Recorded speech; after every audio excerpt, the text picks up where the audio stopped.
ప్రపంచ పర్యావరణ దినోత్సవాన్ని పురస్కరించుకుని జిల్లా న్యాయ సేవాధికార సంస్థ ఆధ్వర్యంలో జిల్లా కోర్టు ప్రాంగణంలో మొక్కలు నాటే కార్యక్రమాన్ని నిర్వహించారు.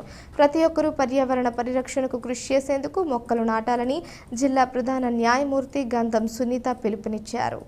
జిల్లా న్యాయ సేవాధికార సంస్థ చైర్మన్ జిల్లా ప్రధాన న్యాయమూర్తి గంధం సునీతతో పాటు ఢిల్లీ నుండి వచ్చిన ఎంసీపీసీ సీనియర్ ట్రైనర్స్ వినయ్ కుమార్ గుప్తా, సునీల్ కుమార్ అగర్వాల్ చేతుల మీదుగా మొక్కలు నాటారు. ఈ సందర్భంగా సునీత మాట్లాడుతూ పర్యావరణ పరిరక్షణ మన అందరి బాధ్యత అని, కాబట్టి అందరూ మొక్కలు నాటాలని, నాటిన మొక్కలను సంరక్షించే బాధ్యత తీసుకోవాలి అని అన్నారు. ఈ కార్యక్రమంలో పర్మనెంట్ లోక్ అదాలత్ చైర్మన్ ఏ గాయత్రీదేవి, ఎంసీపీసీ ట్రైనీకి విచ్చేసిన ఉమ్మడి తూర్పు గోదావరి, పశ్చిమ గోదావరి, కృష్ణా జిల్లాలకు చెందిన 30 మంది న్యాయమూర్తులు, principal junior civil judge court న్యాయమూర్తి N Srilakshmi, Rajahmundry bar association అధ్యక్షులు T Veerendranath, general secretary P Ramesh, joint secretary D Venkateswara Rao, panel న్యాయవాదులు, పారా లీగల్ వాలంటీర్లు పాల్గొన్నారు.